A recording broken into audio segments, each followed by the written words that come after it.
जय Hind students, welcome to study for civil services. कैसे हैं आप सभी लोग? उम्मीद करता हूं सभी बहुत ही बढ़िया होंगे। सो गाइज, आज है 8 ऑफ मई 2025 और आज के करंट अफेयर्स को हम लोग कवर करने वाले हैं। आप में से जो भी स्टूडेंट्स यूबीपीसीएस, यूपीएससी, बीपीएससी या किसी भी स्टेट पीएससी की तैयारी कर रहे हैं तो लेक्चर को एंड तक जरूर देखिएगा, क्योंकि यहाँ पर वो सभी न्यूज हम लोग कवर अप करते हैं जो एग्जामिनेशन में आपके लिए इंपॉर्टेंट होती हैं। और गाइज, ये है ज्ञान सर। और ज्ञान सर का स्पेशल पेड बैच गाइज आप लोगों के लिए अवेलेबल है। इन दिए गए नंबर पर कांटेक्ट करके आप बैचेस को ज्वाइन कर सकते हैं। अगर आप UPPCS, BPSC, UKPSC, RO ARO, BEO, UP triple SC exam या फिर इवन हरियाणा, राजस्थान या छत्तीसगढ़ पीएससी की भी तैयारी कर रहे हैं तो जरूर कोर्स को ज्वाइन करिए, क्योंकि यहाँ पर जीरो से लेकर सिलेक्शन तक की प्रॉपर तैयारी करवाई जाती है। और गाइज, मैं हूं आपका एजुकेटर कमलाक्ष झा, और ये सब टॉपिक्स हैं आज के जिनको हम लोग एक एक करके कवर अप करने वाले हैं। तो आप में से सभी लोग जितने भी इस लेक्चर को देख रहे हैं, अपने साथ पेन और पेपर लेकर बैठिए, क्योंकि यहां पर मैं आपको टॉपिक्स बहुत डिटेल में एक्सप्लेन करता हूं जिसको आपको ध्यान से सुनना है। और टॉपिक्स के बीच में मैं आपको कुछ चीजें नोट डाउन करवाता हूं, वो आपको नोट डाउन करनी है जो आपके एग्जामिनेशन के लिए इंपॉर्टेंट होती हैं।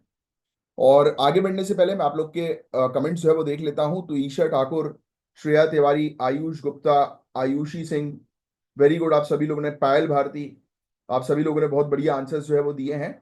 बाकी अरुण का एक क्वेश्चन है कि मुझे बता दीजिए इसकी पीडीएफ कहाँ मिलेगी। तो देखो, आपको कुछ नहीं करना है, इस दिए गए नंबर पर कांटेक्ट करना है और वहां पर आपको पूरे इस प्रकार के सवालों का जवाब जो है वो आपको मिल जाएगा। तो ये नंबर जो है वो सेव कर लो अपने पास और इस पर जो है वो कांटेक्ट कर लो। कोर्सेज से रिलेटेड, पीडीएफ से रिलेटेड पूरी जानकारी आपको वहां पर मिलेगी। Very good. लड्डू का भी एक आंसर जो है वो आया है। आंसर नहीं, मेरे ख्याल से उन्होंने 5500 रुपये प्रति महीना पे करते हैं, मेरे ख्याल से शायद कोर्स की बात करी होगी कोई से।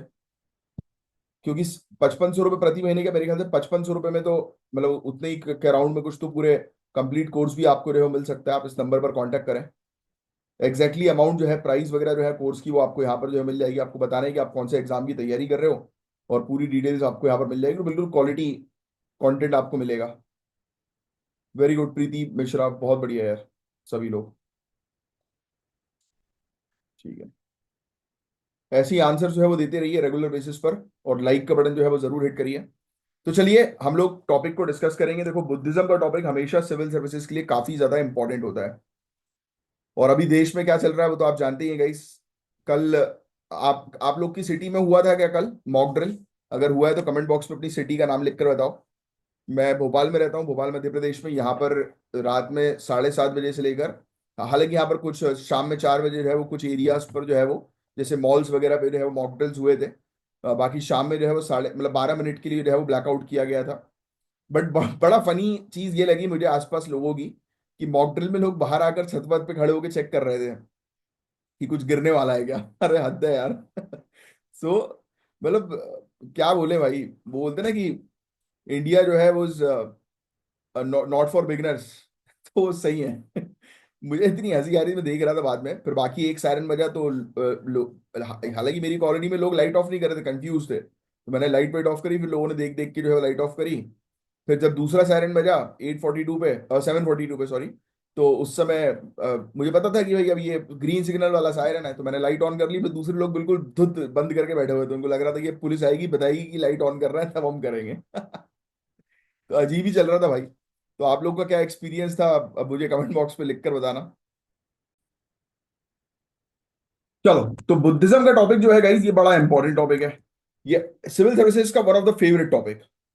तो बुद्धा रिलिक डिप्लोमेसी के बारे में हम लोग जो है वो चर्चा करेंगे। इंडिया की सॉफ्ट पावर डिप्लोमेसी से रिलेटेड टॉपिक है। आपको शायद याद आ रहा होगा गाइस कि काफी दिनों से हम लोग इंडिया की सॉफ्ट पावर डिप्लोमेसी के बारे में कंटिन्यूअस डिस्कस कर रहे हैं, कोई ना कोई मुद्दे को लेकर। यस।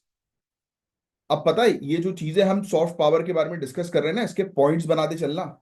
ये टॉपिक मल्टीपल टाइम्स आर्टिकल्स में रिपीट हो रहा है, और मैं आपको बता रहा हूं 100% आपके मेंस में सॉफ्ट पावर डिप्लोमेसी से रिलेटेड क्वेश्चन आएगा, मतलब आएगा, 100% आएगा। इससे रिलेटेड कम से कम 500 वर्ड्स का एक आंसर प्रिपेयर करके रखो। 500 वर्ड्स में इसलिए बोलता हूं क्योंकि वो आपको हेल्प करेगा। बड़े क्वेश्चन 250 वर्ड्स वाले क्वेश्चन में भी हेल्प करेगा, 150 वर्ड्स वाले में भी हेल्प करेगा। और इवन अगर ऐसे भी लिखना चाहो, उसके कुछ पॉइंट्स कलेक्ट करना चाहो, तो आराम से 100-150 वर्ड तो आपको बिल्कुल ग्रैप्स हो जाएंगे। तो 500 वर्ड्स का तो आपको हर एक टॉपिक पर आंसर प्रिपेयर रखना जरूरी होता है। मेंस की प्रिपरेशन प्रीलिम्स क्रैक करने के बाद से नहीं होती है, starting from prelims itself mains की प्रिपरेशन भी शुरू रहती है, पता है आपको? नहीं पता तो ये ऐसी ऐसी तैयारी रखो अपनी। तैयारी बिल्कुल सॉलिड होनी चाहिए भाई, एग्जाम से पहले, कि भाई आप प्रिपेयर्ड हो, इतने प्रिपेयर्ड हो कि आपको पता होना चाहिए कि हाँ ये टॉपिक्स आएंगे, इनसे रिलेटेड टॉपिक आएगा तो मेरे पास ये क्वेश्चन रेडी है। सुना होगा आपने कि मेंस के आंसर लिखते समय सोचने तक का टाइम नहीं होता है।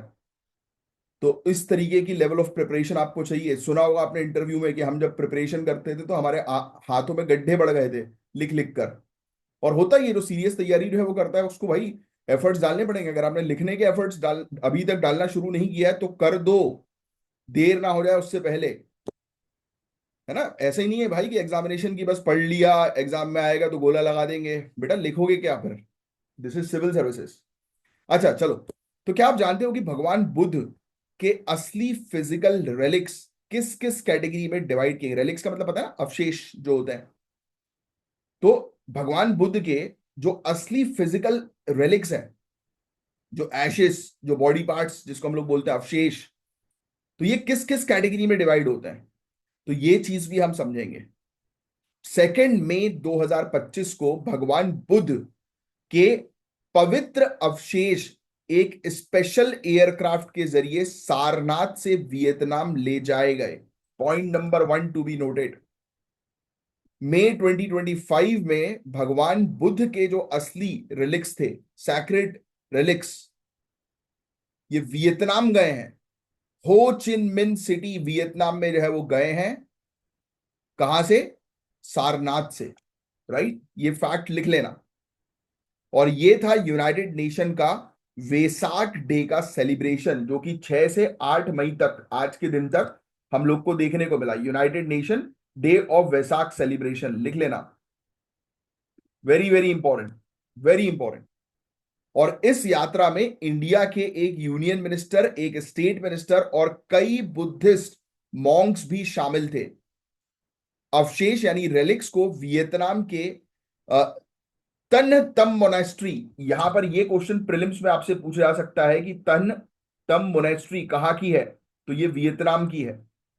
तो इस मोनेस्ट्री में रखा गया है, जहां से वो तय नी, हनोई और हानाम में पब्लिक के लिए डिस्प्ले होंगे 21 मई तक। और इस इनिशिएटिव से इंडिया ने एक बोधि ट्री का पौधा भी वियतनाम बुद्धिस्ट यूनिवर्सिटी में लगाया, जो कि एक स्पिरिचुअल यूनिटी का सिंबल है।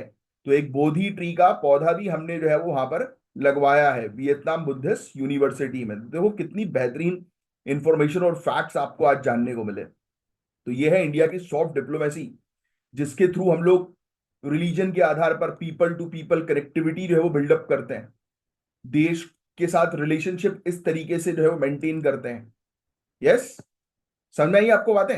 अब क्या आपको पता है कि बोधि ट्री का सिंबलिक सिग्निफिकेंस क्या है बुद्धिज्म में? बोधि ट्री किस पर्पस के लिए जाना जाता है ये तो पता ही होगा आपको, कमेंट बॉक्स में फटाक से बता दो।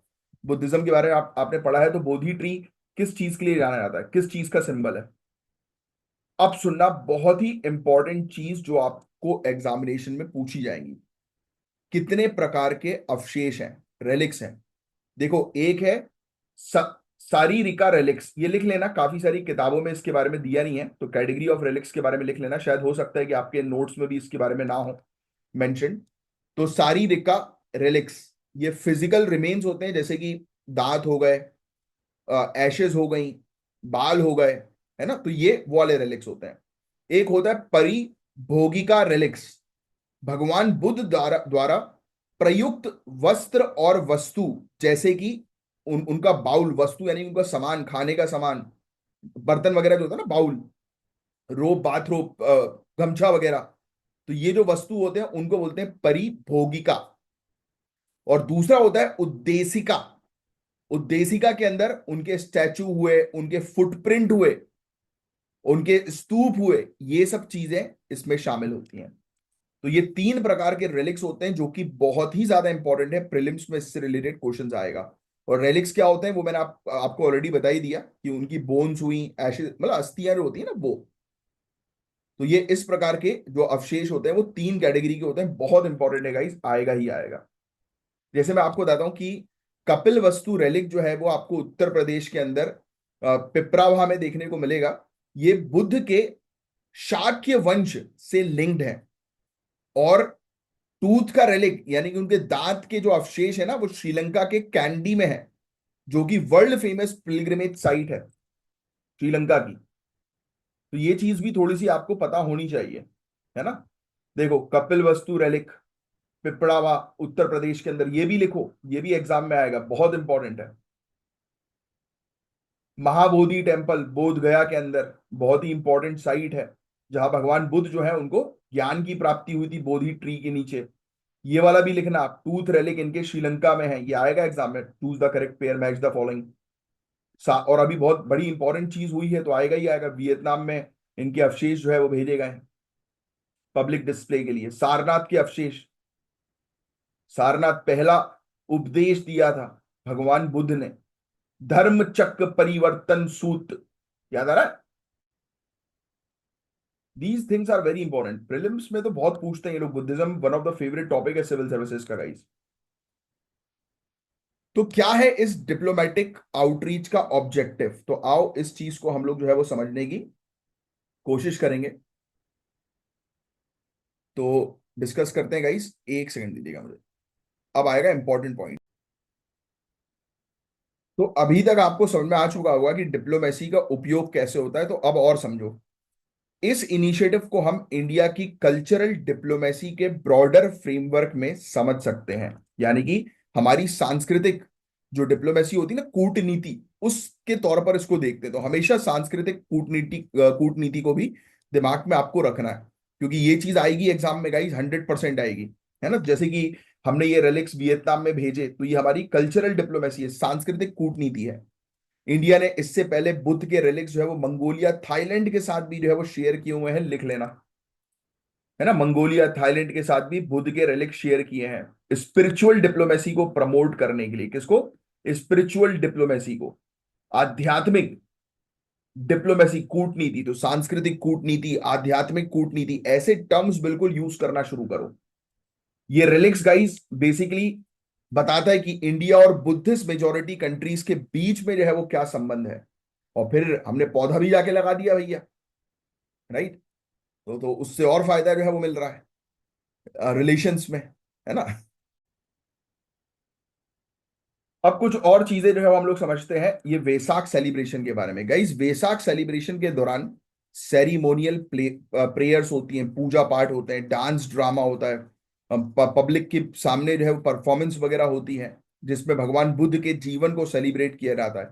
इस प्रक्रिया के जरिए इंडिया एक बार फिर बुद्धिस्ट हेरिटेज के कस्टोडियन के रूप में अपना रोल हाईलाइट करता है, यानी कि हम ये पूरे दुनिया को दिखाते हैं कि बुद्धिज्म को जो है वो प्रोटेक्ट हम कर रहे हैं, राइट, डट कर वो भी।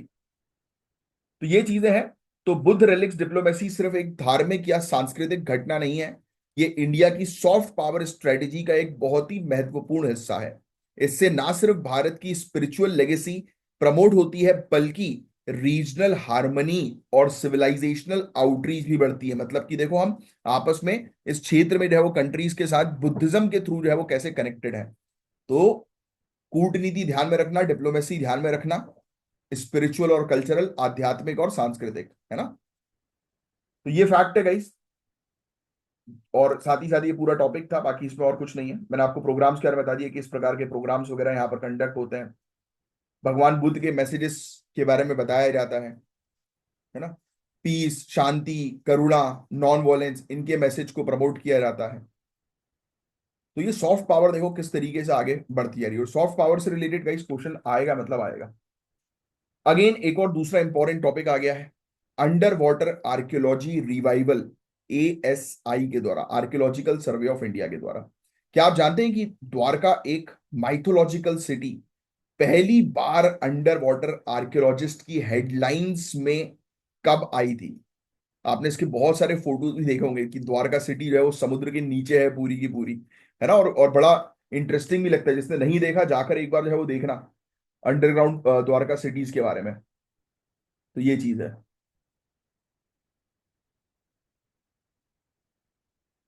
चलो, इसी के बारे में हम लोग जो है वो पढ़ेंगे। ASI यानी कि आर्कियोलॉजिकल सर्वे ऑफ इंडिया, इसका काम आप लोग जानते हो, मुझे आपको बताने की जरूरत नहीं है। इंडिया की हेरिटेज साइट्स को प्रोटेक्ट करना इसका काम होता है। ये 1861 में इस्टेब्लिश की गई थी। आर्कियोलॉजिकल सर्वे ऑफ इंडिया को किसके द्वारा इस्टेब्लिश किया गया था, कोई मेरे कमेंट बॉक्स पे लिखकर बता सकता है उनका नाम? Very important personality. तो ये जो अभी अंडर वाटर आर्कियोलॉजी विंग जो है, इसको 2001 में स्टैब्लिश किया गया था सबमर्ज हिस्टोरिकल साइट्स को स्टडी करने के लिए, लेकिन 15 साल तक अनफॉर्चुनेटली ये इनएक्टिव रही। 2004 में अंडर वाटर आर्कियोलॉजिकल विंग ने एक मेजर रिवाइवल प्लान लॉन्च किया, और वो आज की डेट में महाराष्ट्र के कोस्टल क्षेत्र में, मध्य प्रदेश की झीलों में, गुजरात के फेमस द्वारका तट में एक्सप्लोर कर रही है। तो महाराष्ट्र, मध्य प्रदेश, गुजरात, इसमें आज की डेट में हम लोग को जो है वो देखने को मिल रहा है कि आर्कियोलॉजिकल सर्वे ऑफ इंडिया की जो ये विंग है, अंडर वाटर आर्कियोलॉजी विंग, ये एक्सप्लोर जो है वो कर रही है। ये लिखने की आपको जरूरत नहीं है अभी, है ना, बस आपको पता होना चाहिए आर्कियोलॉजिकल सर्वे ऑफ इंडिया के बारे में, जो आप अक्सर पढ़ते ही हो, इससे रिलेटेड नोट्स बनते ही हैं। एलेक्सेंडर कनिंगम, जिससे रिलेटेड मैंने क्वेश्चन पूछा था, ये नाम आपको ध्यान में रखना है, 1861 में स्टैब्लिश की गई थी। लॉर्ड कैनिन के टेन्योर के दौरान ये की गई थी, इनका भी नाम आपको जो है वो ध्यान में रखना है। 1871 में इसको फिर रिवाइव किया गया था, फुल फ्लेज डिपार्टमेंट जो है वो बनाई गई कनिंगम के अंदर, और ये पहला डायरेक्टर जनरल था। इसका हेडक्वार्टर न्यू दिल्ली में है, ये तिलक मार्ग में। ये भी कई बार पूछ लेते हैं। मिनिस्ट्री तो आपको लिखने की जरूरत ही नहीं है, आपको पता ही होगा, आर्कियोलॉजी की बात हो रही तो मिनिस्ट्री ऑफ कल्चर ऑब्वियसली। ठीक है। इसका एम्बलम जो है वो इंस्पायर्ड है सांची स्तूप से। इंडिया की एंशियंट आर्कियोलॉजिकल हेरिटेज को प्रोटेक्ट करने का इसका काम हम लोग को देखने को मिलता है, तो ये मैं आपको ऑलरेडी बता ही चुका हूँ। खुदाई करती है ना, ना ही सिर्फ जमीन पर, अंडर वाटर भी, उसके लिए इसकी एक विंग भी है, अंडर वाटर आर्कियोलॉजी विंग। इसका एक बस आपको आइडिया होना चाहिए। मैंने आपको इसके बारे में बता ही दिया, 2001 में जो है वो उसको स्टैब्लिश जो है वो किया गया था, फिर काफी सालों तक इनएक्टिव रही, फिर उसको 2024 में दोबारा से रिवाइव किया गया। तो काफी सारे एरियाज पर ये एक्सप्लोर जो है वो कर रही है, अलग अलग क्षेत्रों में। 2003 में इसने जो है वो कोलैबोरेट किया था इंडियन नेवी के साथ, और यहाँ पर लक्षद्वीप के नजदीक में पे प्रिंसेस रॉयल के मलबे जो है उसकी खुदाई हुई थी। इसका प्रयास जो था, अब होता है ना कि भाई आज की डेट में हम लोग अंडर वाटर टूरिज्म पर भी काफी ज्यादा फोकस कर रहे हैं, टारगेट कर रहे हैं। यस। तो ये उसमें भी जो है वो काफी हेल्प जो है वो करेगा, टूरिज्म को जो है वो बूस्ट करने में, ये सब चीजें है ना। अभी देखो द्वारका को रेडी हो दो, फिर देखो टूरिज्म वहां का। इसमें अभी 5 प्रोफेशनल्स वगैरह, वैसे ये सब चीजें तो आपसे ये लोग पूछेंगे नहीं। इससे पहले इनकी एक यूनिट थी जिसमें सिर्फ 2 डाइवर्स थे, राइट, जो कि एक फोटोग्राफी का काम जो है वो करते थे अंडर वाटर, है ना। तो अब ये प्लानिंग कर रही है कि 20 से 25 नए आर्कियोलॉजिस्ट को शामिल किया जाएगा। तो बहुत शानदार है, टूरिज्म में भी मजा आ जाएगा। आप जब आगे चल के जब ऑफिसर्स वगैरह बनोगे ना, तो आप अगर किसी मतलब डिस्ट्रिक्ट में हो और वहां पर अगर इस प्रकार का काम चल रहा होगा, तो देखना आपको भी मौका मिलेगा, और इवन आपकी फैमिली। ये जलवे होते हैं भाई, सिविल सर्विसेज क्रैक करने का सबसे बड़ा जलवा तो यही होता है कि आपको जो है वो बिल्कुल मतलब ऐसी वीवीआईपी सर्विस जो है वो मिलती है कि जिसकी कोई वो ही नहीं, आपको और आपकी फैमिली को, कि जिन जिन कोर एरियाज में सिविलियंस अलाउड नहीं होते, वहां पर आपको वो मिल जाता है। तो इंडिया एक गाइस मैरीटाइम सिविलाइजेशन हमेशा से रहा है, चाहे वो सिंधु घाटी सभ्यता की बात करें, लोथल लोथल कितना फेमस है, द्वारका कितना फेमस है, ये प्रूफ है भाई, एंशियंट पीरियड से हमारे मैरीटाइम सेक्टर के अंदर भी, समुद्री क्षेत्र वाले सेक्टर के अंदर भी, या अंडर वाटर उसमें भी, तो समुद्र के नीचे काफी सारे ऐसे स्ट्रक्चर्स छुपे हुए हैं, जैसे पोर्ट्स हैं, समुद्र के नीचे भी काफी सारे बंदरगाह हैं, शिप्स हैं, है ना, टेम्पल्स हैं। ये हमें हमारी मैरीटाइम ट्रेड, आर्किटेक्चर, रिचुअल्स के बारे में बताते हैं। तो 2003 में इसकी जो अंडरग्राउंड आर्कियोलॉजिकल विंग जो थी, under water sorry archaeological wing, इसने इंडियन नेवी के साथ मिलकर, जिसमें आपको बताया ना कि लक्षद्वीप के पास भी प्रिंसेस रॉयल शिपरेक को एक्सकेवेट जो है वो किया था। इससे पता चला कि इंडिया का सी ट्रेड ब्रिटिश एरा में कितना इंपॉर्टेंट था। तो अभी तो द्वारका की जो है साइट के का भी हो रहा है ये पूरा काम, बढ़िया चल रहा है। आईआईटीज के साथ ये पार्टनरशिप करते हैं, स्टेट की पोर्ट अथॉरिटीज के साथ पार्टनरशिप करते हैं। अभी मॉडर्न टेक्नोलॉजी पर भी काम कर रहे हैं, जैसे कि sonar mapping, diving equipments, drone imaginary, इन सब चीजों का उपयोग भी जो है वो किया जा रहा है।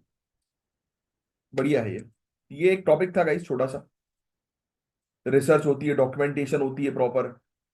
3600 से भी ज्यादा प्रोटेक्टेड मॉन्यूमेंट्स इनके कंट्रोल में है, इनकी देखभाल में। तो पब्लिक का इंटरेस्ट भी इन सब चीजों में बढ़ता है ना भाई। आप खुद सोचो, जब आप खुद पानी के नीचे जो है वो जाओगे, और इस प्रकार का आपको पूरी एक सिटी मिल जाए पानी के नीचे, तो वो एक्सपीरियंस ही कितना तगड़ा होगा आपके लिए, या आपकी फैमिली के लिए, जब आप लेकर जाओगे फैमिली को कि चलो एक्सपीरियंस करें। मुझे तो बहुत पसंद है, आपको पसंद है कि नहीं आई डोंट नो, और वैसे तो शायद पसंद ही होगा यार, ये चीज किसको नहीं पसंद होती, कि पानी के नीचे अपन डाइविंग। कुछ लोगों को डर रहता है पानी का, दैट इज ट्रू, बट जब डर को ही तो खत्म करना है। मेरे को करनी है यार बंजी जंपिंग, मुझे बहुत इच्छा है, बट वो क्या मेरी स्पाइन के कारण मैं, वैसे तो मेरी स्पाइन है वो ठीक हो गई, दर्द मुक्त हो चुका हूं मैं, बट फिर भी डर लगता है ना एकदम से झटका वटका ना पड़ जाए यार कुछ। बट करूंगा जरूर एक दिन। वो करूंगा मैं, वो प्लेन से कूदते हैं, क्या बोलते हैं उसको, पैराग्लाइडिंग बोलते हैं ना, आई एम नॉट रॉन्ग। वो ऊंचाई पर जाकर, मेरे ख्याल से 10-20 हजार फीट की ऊंचाई पर जाकर जो वो कूद जाते हैं, वो करना है मुझे। चलो, अब एक और टॉपिक हमारे पास आ रहा है। आपको ऑलरेडी पता है हमारी इकोनॉमी की एक और बैकबोन है जिसको हम लोग एमएसएमई सेक्टर बोलते हैं, micro small and medium enterprise. क्यों बोलते हैं हम लोग एमएसएमई को बैकबोन ऑफ इकोनॉमी, या सभी सेक्टर जितने भी हैं उसकी बैकबोन है ये एमएसएमई, क्यों? बताओ, इसका आंसर मैं कई बार आपको दे ही चुका हूं। अब हम एक रिपोर्ट की बात करेंगे जो नीति आयोग ने रिसेंटली रिलीज की है, इंस्टीट्यूट फॉर कॉम्पिटिटिवनेस के साथ मिलकर, enhancing competitiveness of MSME in India. ये रिपोर्ट लिखने की वैसे आपको आवश्यकता नहीं है, चाहो तो नोट्स के हिसाब से लिख सकते हो ऐसे ही, कि नीति आयोग ने कोलैबोरेट किया इनके साथ, वैसे ये पूछेंगे तो नहीं, है ना, आपको सिर्फ इसके अंदर क्या है वो सुनना है बहुत ध्यान से। तो आपको क्या लगता है कि एमएसएमई सेक्टर में सबसे बड़ा चैलेंज क्या है? मुझे बताना, मैं पूछ रहा हूं आपसे ये क्वेश्चन कि आपको क्या लग रहा है कि इसमें सबसे बड़ा चैलेंज क्या है। ऑप्शन दे रहा हूं मैं आपको। क्या क्रेडिट का चैलेंज है, यानी कि लोन्स का, कि एमएसएमई को आसानी से लोन नहीं मिल पा रहा, या स्किल्स का चैलेंज है, या टेक्नोलॉजी का चैलेंज, या सभी का? इन सभी का, तो ऑब्वियसली इन सभी का। मैं आपको पहले भी कई बार पढ़ा चुका हूं, तो यू नो वेरी वेल।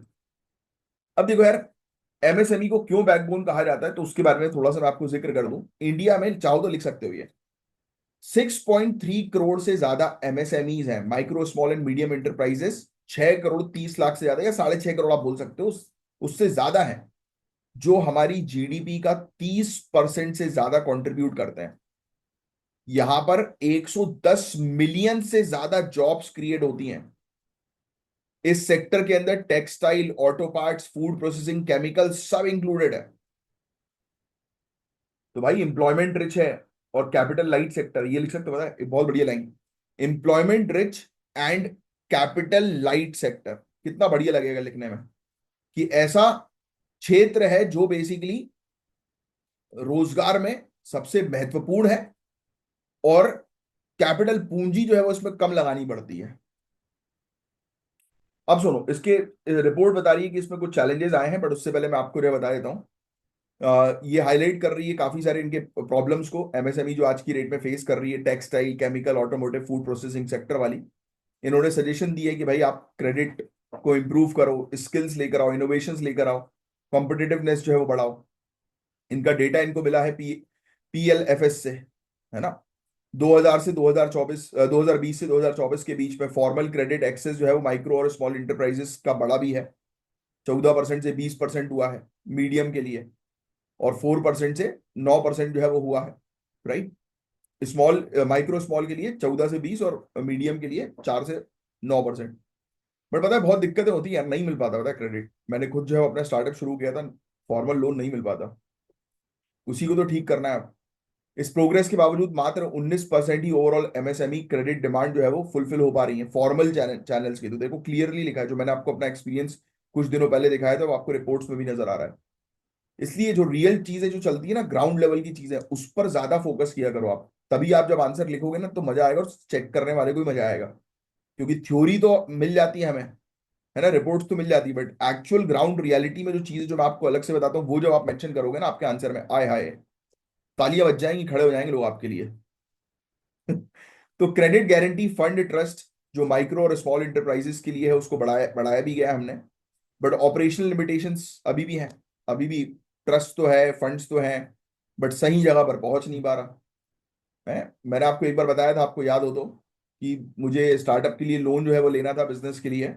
उसके लिए एक व्यक्ति ने बोला कि हम आपको जो है वो गवर्नमेंट स्कीम के थ्रू जो है वो दिलवा देंगे, बट हमें 20% कमीशन चाहिए। याद है ना, मैंने बताया था आपको कि 10 लाख रुपए का लोन के लिए 2 लाख रुपए वो मांग रहा था। तो मैंने कहा भाई ये तो दिक्कत हो जाएगी, ऐसे में तो फिर तो मतलब ही क्या निकला। स्किल की शॉर्टेज बहुत बड़ी है, आपको ऑलरेडी पता है, ज्यादा पोर्शन एमएसएमई वर्कफोर्स का जो है उसमें टेक्निकल वोकेशनल स्किल्स है ही नहीं। लिखने की जरूरत नहीं है, सब चीजें आपको पता ही है ऑलरेडी। और रिपोर्ट्स ने यही बोला कि इन्वेस्टमेंट बढ़ाओ स्किल डेवलपमेंट में, स्पेशली टेक्निकल ट्रेनिंग में, इंडस्ट्री स्पेसिफिक स्किलिंग प्रोग्राम्स चलाओ, इंटीग्रेट करो उसको अप्रेंटिसशिप स्कीम्स के साथ। पर्याप्त इलेक्ट्रिसिटी का सप्लाई नहीं है, पुअर इंटरनेट एक्सेस है, जो कि अगेन डिजिटल एडॉप्शन को ब्लॉक कर देता है एमएसएमई में। तो ये सब टेक्नोलॉजी का इशूज है। इम्प्लीमेंटेशन कॉस्ट जो है वो काफी हाई है। डिजिटल अपग्रेड करने के लिए काफी सारे इंटरप्राइजेस जो है वो अवेयर ही नहीं है, state level technology support schemes के बारे में अवेयरनेस होती ही नहीं है। आउटडेटेड मशीनरी है और डिजिटल टूल्स का उपयोग काफी लिमिटेड है। रिपोर्ट जो है वो सजेस्ट करती है कि रिसर्च एंड डेवलपमेंट प्रमोट करो, क्वालिटी इनहेंसमेंट बढ़ाओ, इनोवेशन सपोर्ट लेकर आओ पॉलिसी प्रायोरिटीज के लिए।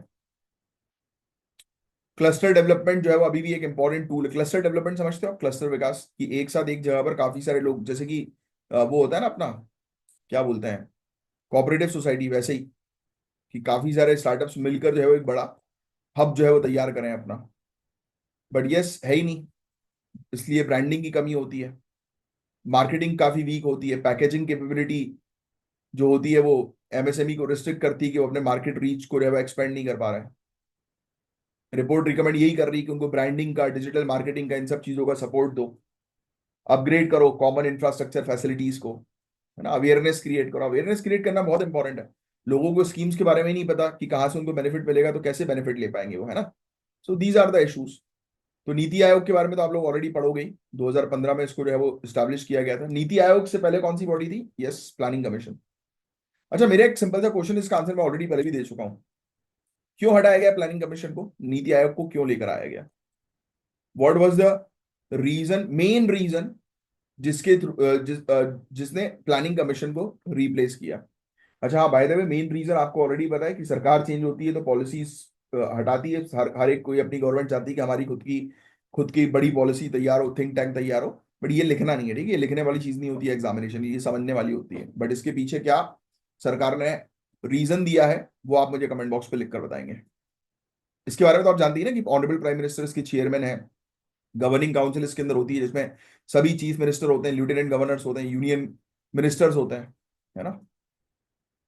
और भी कुछ रिपोर्ट्स है नीति आयोग की, वेरी वेरी इंपॉर्टेंट गाइस, ये लिख लेना, ये वाली चीज आपको इस टॉपिक में लिख लेनी है। कितनी बढ़िया, देखो कितना अच्छे से यहाँ पर बताया हुआ है यार आप लोगों के लिए, ये लिख लेना भाई, बहुत अच्छा चार्ट दिया है आज। इसी बात पर एक लाइक का बटन जरूर हिट करना। न्यू इंडिया एट 75 के लिए रणनीति, strategy for new India at 75। ठीक है, इसमें बताया गया कि इंडिया जब 75, मतलब इंडिया का डेवलपमेंट 2022-23 तक जो है वो कैसा होगा, 75th ईयर ऑफ इंडिपेंडेंस के लिए ये रिपोर्ट थी। 41 सेक्टर्स थे अलग अलग थीम के अंदर, डाइवर्स, इंफ्रास्ट्रक्चर, इंक्लूजन, गवर्नेंस। ये याद रखना है। इंडिया इनोवेशन इंडेक्स की इसकी रिपोर्ट है, सस्टेनेबल डेवलपमेंट इंडिया इंडेक्स की ये रिपोर्ट है। ये पूरी चीज आप लिख लोगे, एक एक चीज लिखोगे पूरी इसके अंदर। एक्सपोर्ट प्रिपेयर्डनेस इंडेक्स तैयार करती है, स्कूल एजुकेशन क्वालिटी इंडेक्स तैयार होता है, ईज ऑफ डूइंग बिजनेस की स्टेट रैंकिंग तैयार करती है, पूरी चीज लिखेंगे आप एक एक चीज। National multi dimensional poverty index, कुछ दिनों पहले ही हमने पढ़ा था इसके बारे में, ये नीति आयोग तैयार करती है। यूनाइटेड नेशन डेवलपमेंट प्रोग्राम के तहत जो है ये तैयार जो है वो की जाती है। ठीक है, कितनी बढ़िया, देखो चार्ट आपके लिए कितना प्यारा सा बना के दिया हुआ था। अब देखो पार्लियामेंट के बारे में भी कुछ कल कल या परसों वाले टॉपिक में ही हमने डिस्कस किया था, आपको याद हो तो। उसमें प्राइवेट मेंबर बिल के बारे में हमने डिस्कस किया था, तो उसी से मिलता जुलता ही ये टॉपिक है। ये है बेसिकली लोकतंत्र का बैकबोन माना जाता है किस चीज को? पार्लियामेंट्री ओवरसाइट को, डेमोक्रेसी का रियल टाइम ऑडिट, कि पार्लियामेंट में क्या चल रहा है उसकी पूरी जानकारी पब्लिक तक होनी चाहिए। सरकार के काम का पब्लिक अकाउंटेबिलिटी के जरिए रेगुलर रिव्यू। तो ये काफी इंपॉर्टेंट टॉपिक है। तो पार्लियामेंट का कौन सा आर्टिकल गाइस एग्जीक्यूटिव की कलेक्टिव रिस्पॉन्सिबिलिटी को डिफाइन करता है? सिंपल शब्दों में क्वेश्चन फिर से पूछ लूं कि कौन सा आर्टिकल ये है जो ये कहता है कि एग्जीक्यूटिव जो है पार्लियामेंट के अंदर वो रिस्पॉन्सिबल है? आर्टिकल 75 पता है ना आपको? आर्टिकल 75 लिख लेना साइड में, याद रखना इस चीज को। इस टॉपिक को भी बस आप सुनो, इसमें ज्यादा लिखने की जरूरत नहीं है। देखो ये आर्टिकल 75 कि भाई काउंसिल ऑफ मिनिस्टर्स की लोकसभा के अंदर कलेक्टिव रिस्पॉन्सिबिलिटी है। एग्जीक्यूटिव जिनको हम लोग बोलते हैं उनकी कलेक्टिव रिस्पॉन्सिबिलिटी है।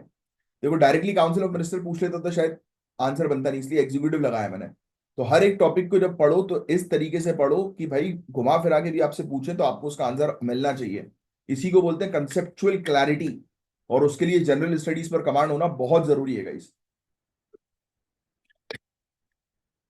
चलो, सबसे पहले तो ये पार्लियामेंट्री ओवरसाइट होता क्या है? ये आपको समझना जरूरी है। ये पार्लियामेंट्री ओवरसाइट, संसदीय निगरानी नाम से में आ रहा है कि संसद के ऊपर निगरानी रखो, पार्लियामेंट के ऊपर मॉनिटर करो। इसमें कंटिन्यूअस आपको मॉनिटर करना है किसको? अपने काउंसिल ऑफ मिनिस्टर्स को। ट्रांसपेरेंसी इंश्योर करें, वो रिस्पॉन्सिव रहें कि जो प्रॉब्लम्स आई हैं उसको रिजॉल्व करें, और अकाउंटेबल हो कि जो अगर उन्होंने चार्ज लिया है तो वो कंप्लीट होना चाहिए। ये democratic check and balance system का एक इंपॉर्टेंट पिलर है, और इसका सोर्स आर्टिकल 75 में है, जो कहता है कि काउंसिल ऑफ मिनिस्टर की लोकसभा के प्रति कलेक्टिव रिस्पॉन्सिबिलिटी है। कौन से टूल्स हैं, किसके थ्रू हम लोग निगरानी जो है वो रखते हैं, ये लिख लेना भैया। पार्लियामेंट के अंदर एग्जीक्यूटिव्स के ऊपर निगरानी रखने वाले कौन से टूल्स, हालांकि पॉलिटी के अंदर ये टूल्स पढ़ोगे, बट फिर भी अलग से लिख लो अभी के लिए। Question hour, zero hour, debates and discussion, parliamentary committee, adjournment या फिर नो कॉन्फिडेंस मोशन। पता है ना आपको, जब ये नो कॉन्फिडेंस मोशन पास हो जाता है तो सरकार गिर जाती है। मुझे आप क्वेश्चन आवर और जीरो आवर के बीच में डिफरेंस नीचे कमेंट बॉक्स पर लिखकर बताएंगे कि क्या डिफरेंस होता है क्वेश्चन आवर में और जीरो आवर में। आओ, तो सबसे पहले मैं आपको बताता हूं कि कुछ मुद्दे हैं आज की डेट में। 17th लोकसभा में सिर्फ 60% क्वेश्चन आवर यूटिलाइज हुआ। राज्यसभा में तो और भी कम था, मात्र 52%। पेगासस स्पाईवेयर जैसे मुद्दे के वक्त पार्लियामेंट में सवाल उठ ही नहीं पाए। क्यों? लगातार बार बार सभा जो है वो भंग हो रही थी। फिर दूसरा इशू, दूसरा मुद्दा हम लोग को देखने को मिलता है, स्टैंडिंग कमेटी। बहुत इंपॉर्टेंट कमेटी हो गई भाई, जैसे डीआरएससी कमेटी। ये भाई ऐसी इंपॉर्टेंट कमेटी काफी डिटेल्ड रिपोर्ट बनाती हैं, बट उन पर रेयरली पार्लियामेंट में बहस हो रही है। एमपीज जो है वो फ्रीक्वेंटली जो है वो एक्सपर्टीज को रोटेट कर देते हैं, यानी कि आपने दो ऑफिसर्स को भेजा, फिर कुछ महीनों बाद उनको हटा दिया, दूसरों को भेज दिया। तो भाई वो ऑफिसर जब तक अपना एक्टिवली, यानी कि उसने पूरी रिपोर्ट्स कलेक्ट करी, जैसे आपके साथ होगा कई बार, देखना आप सर्विस में आपको किसी केस में अटैच किया जाएगा, आप बिल्कुल उस केस के बिल्कुल एज पे पहुंचने वाले होगे, यानी केस को सॉल्व करने के लिए बस पहुंचने ही वाले होगे, आपको निकाल दिया जाएगा। होता है ऐसा। अब क्यों निकाल दिया जाएगा? यू नो वेरी वेल कि कई केस में आपके ऊपर बैठे हुए लोग जो है वो नहीं चाहते कि आप जो है वो पहुंचो। तो इसके लिए क्या करें? इसके लिए भाई पब्लिक को अकाउंटेबल होना पड़ेगा, और ऐसे जो लोग हैं जो नहीं चाहते, उनका पर्दाफाश करने के लिए हमें मीडिया का सहारा लेना पड़ेगा। बोलते हैं ना, in democracy media is the fourth pillar.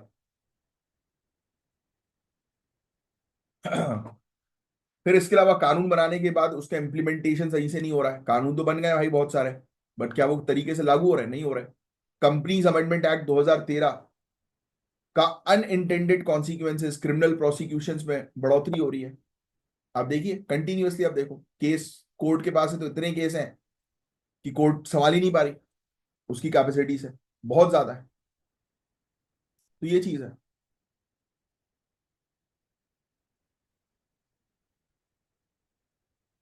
तो ये चीजें जो है वो आपको थोड़ी सी जो है वो ध्यान में रख। तो ये जो टॉपिक है गाइस, ये पार्लियामेंट्री ओवरसाइट का, ये बड़ा इंपॉर्टेंट टॉपिक है। इससे रिलेटेड आते ही हैं, आप देखो स्टैंडिंग कमेटी ऑन रेलवेज 2015, इसने रिकमेंड जो है वो किया था कि डिविडेंड पेमेंट जो है वो वेव जो है वो कर दो, राइट। और जो कि 2016 में जो है वो इम्प्लीमेंट बाद में हुए थे, राइट, कि फाइनेंशियल वायबिलिटी को इंप्रूव करने के लिए। यानी कि अब देखो रेलवे आपको पता है कि लॉस में चल रही थी, तो उसको ठीक करने के लिए कमिटीज बैठी। तो ऐसा आपको एग्जैक्टली याद नहीं रखना है। मोटर व्हीकल एक्ट 2017, उसका अमेंडमेंट जो था वो भी कमिटी ने रिकमेंड किया। आने आने वाले समय में आप भी हो सकता है कुछ कमिटीज के हिस्सा बनो और आप अपना रिकमेंडेशन दो, क्योंकि आप उस फील्ड के एक्सपर्ट्स बनोगे आगे चल के। जिस डिपार्टमेंट के आप एक्सपर्ट हो तो आप उस हिसाब से अपनी एक्सपर्ट एडवाइस है वो प्रोवाइड कराओगे। बट क्या होता है, उसको एक्सेप्ट करना नहीं करना किसके हाथ में? पार्लियामेंट के हाथ में, हमारे एग्जीक्यूटिव के हाथ में। तो यहां पर सबसे बड़ी दिक्कत आ जाती है। पार्लियामेंट्री अकाउंट कमेटी, इन्होंने एक इंपॉर्टेंट रोल प्ले किया था 2010 के कॉमनवेल्थ गेम्स में। उसकी रेगुलरिटीज को एक्सप्लोर बताया, सबके सामने रखा, एक्सपोज किया। तो ये चीज है, तो उसमें रिफॉर्म्स लाने की हमें सख्त आवश्यकता है यार। यूके का मॉडल है, उसके अंदर ये कहा गया था कि एग्जीक्यूटिव डिपार्टमेंट जो है वो अपने इंप्लीमेंटेशन के रिव्यू को जो है वो सबमिट करेंगे 3 से 5 साल में, कानून बनने के बाद। मतलब देखो कितना अच्छा मॉडल है यूके का, ये चीज लिख सकते हो आप। तो ये मॉडल हमें अपने इंडिया में भी एक्सेप्ट करना चाहिए। ये मॉडल बताओ क्या कह रहा है। आज एक कानून बना, उसके हर 3 से 5 साल में उस कानून का रिव्यू होगा कि ये कानून सही तरीके से हर जगह लागू हो रहा है कि नहीं हो रहा।